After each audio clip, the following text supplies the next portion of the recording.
1999년 1월 1일 새해에 태어난 예쁜 아이가 있었습니다. 한 집안의 첫째 딸로 태어나 사랑을 듬뿍 받던 귀한 아이였어요. 몇 년 후에 동생까지 태어나면서 엄마와 아빠는 아이들을 부족함 없이 키우기 위해 맞벌이를 시작했습니다.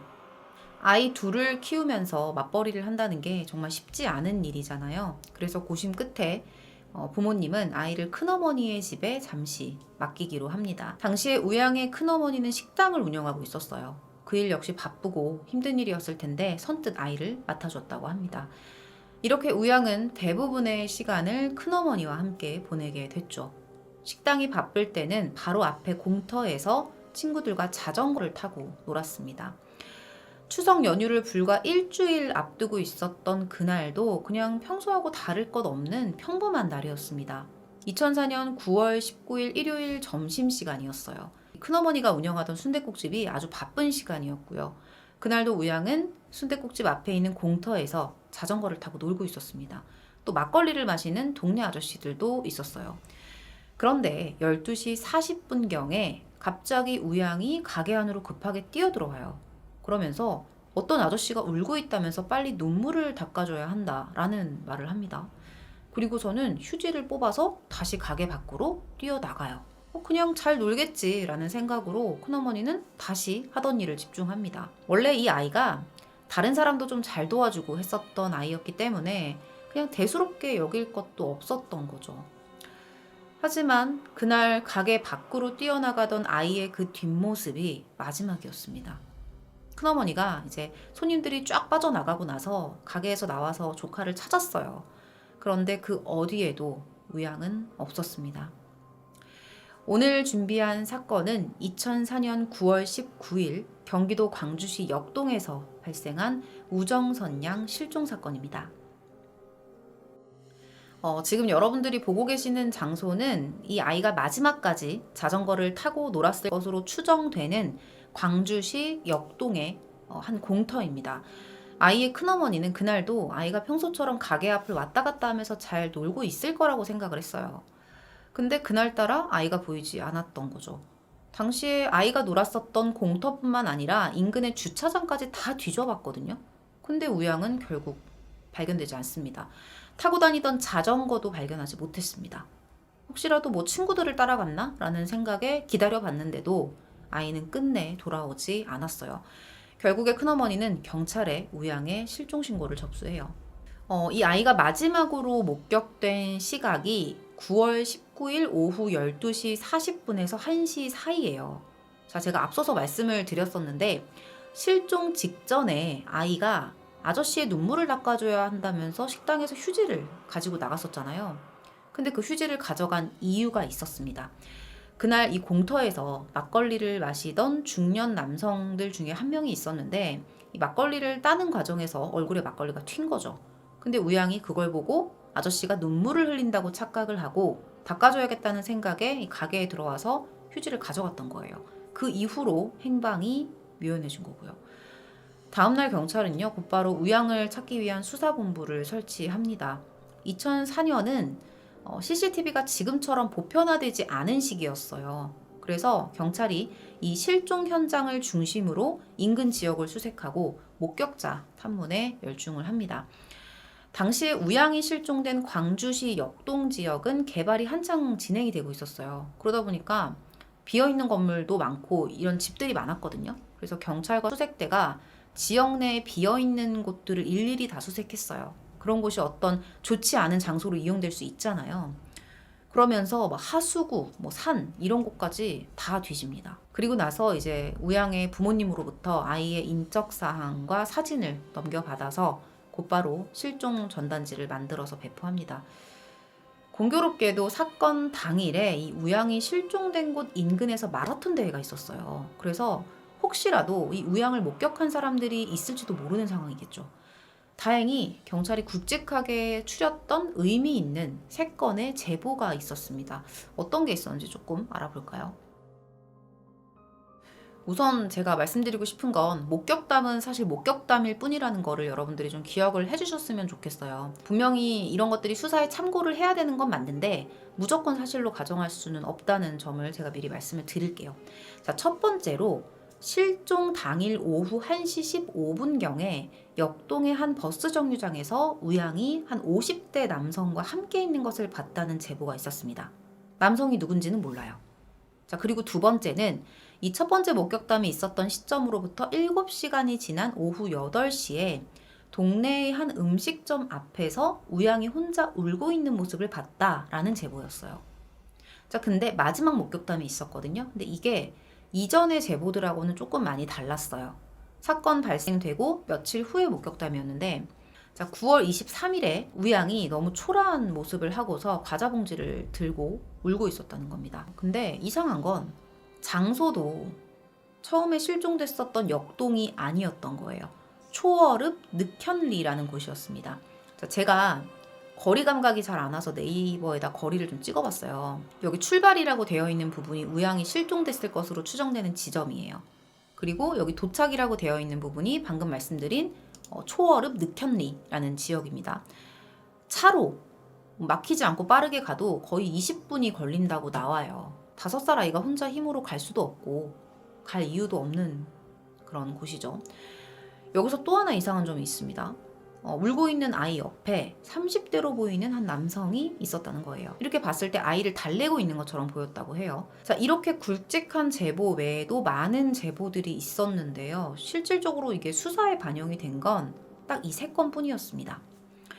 우양의 목격담에 50대 남성도 등장을 했고 30대 남성까지 등장을 했잖아요. 이 사람들이 도대체 누굴까요? 끝내 신원을 파악하지 못한 사람들이었거든요. 자, 이거는 당시에 배포된 전단지예요. 자세히 보시면 이 실종 추정 시간이 달라요. 12시 40분이라고 되어 있기도 하고 오후 3시 이렇게 제각각 다 다르게 적혀 있습니다. 워낙에 목격담이나 제보가 많이 들어오다 보니까 실종 추정 시간이 계속 바뀌는 거예요.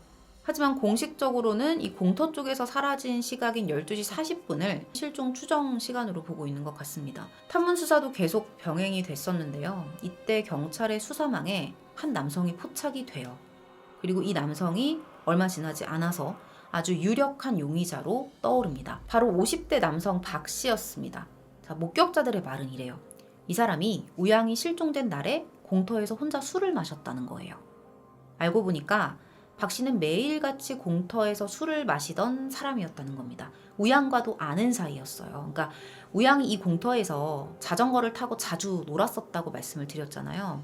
그러면서 이제 이 사람이 과자도 가끔 사주고 이렇게 좀 친밀하게 지냈던 거죠. 근데 의심이 좀 더 커지는 이유가 따로 있었습니다. 이 사람의 신원을 조회를 해보니까 절도죄를 비롯한 각종 범죄를 저지른 전과가 7범이었다는 거예요. 더군다나 우양이 사라지기 전에 가장 마지막으로 함께 있던 사람도 이 사람으로 밝혀집니다. 정황상 용의자일 가능성이 매우 높아 보여요. 하지만 박 씨는 자신의 혐의를 완강하게 부인했어요. 사실 우양 실종과 관련해서 확실한 증거는 없었기 때문에 더 이상의 수사도 불가능했습니다. 진짜 CCTV가 없는 게 너무 아쉬웠어요. 결국 이 사람은 증거 불충분으로 풀려나게 됐고요. 이렇게 유력해 보이는 용의자에게서도 우양의 흔적을 찾지 못하게 되면서 사건 해결은 점점 멀어지고 있었습니다. 실종 2달 후에 방송 프로그램에도 이 사건에 대해서 방영이 돼서 많이 알려지긴 했었습니다. 하지만 여전히 우양의 행적은 아무도 알지 못합니다. 우양 실종 사건에 대한 의문점들도 좀 있었겠죠? 하나씩 짚어볼게요. 자, 첫 번째 의문점은 가장 우선적으로 실종 원인을 파악을 해볼 필요가 있겠죠. 일단은 겨우 한국 나이로 6살이었다고 하는데 겨우 6살이 된 아이가 스스로 가출을 했을 리는 없잖아요. 분명히 길을 잃었거나 아니면 누군가가 데려갔을 확률이 제일 높다고 봐야 할 거예요.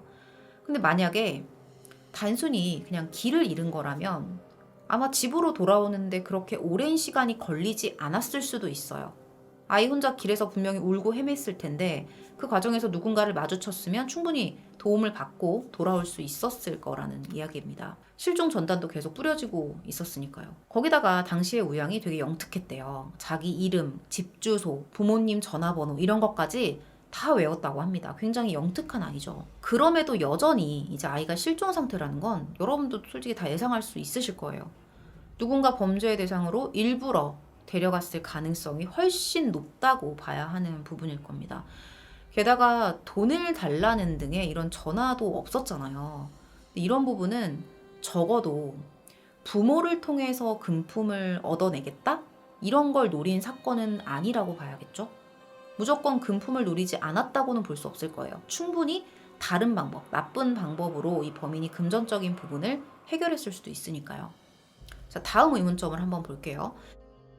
3일 동안 계속됐던 이 목격담에 대한 겁니다. 보통은 이제 이런 사건의 경우에 범인이 아이를 좀 폐쇄된 공간에 감금을 해놓거나 아니면 차에 태우고 다니면서 외부하고 차단시키는 게 좀 일반적인 패턴이라고 볼 수가 있어요.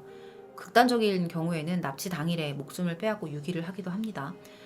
그런데 이 우양을 봤다는 목격담이 실종 후에 무려 3일까지 이어졌죠. 자, 이 목격담 속의 아이가 정말로 우양이라고 가정을 한다면, 자, 그 중에 대중교통이나 도보를 이용하던 도중에 목격담은 없었으니까 아마도 범인이 자신의 차를 이용해서 우양을 태우고 이동했을 수 있습니다. 자, 만약에 제가 지금 말씀드린 이 가정이 사실이라면 한 가지 의문이 자연스럽게 해결이 되죠. 아까 전에 이제 우양이 자전거를 타고 나갔다고 했었잖아요. 이 자전거를 결국엔 못 찾았거든요. 근데 이것도 범인의 차량에 실렸을 가능성이 높다는 겁니다. 어딘가에 버렸으면, 그리고 이 사건이 다 퍼졌으면 이 자전거를 찾았을 거예요. 그냥 버렸다면. 근데 못 찾았다는 건 범인이 자기가 가지고 있을 가능성이 높다는 거죠. 차에다가. 아이 자전거면 그렇게 크지도 않았을 거예요.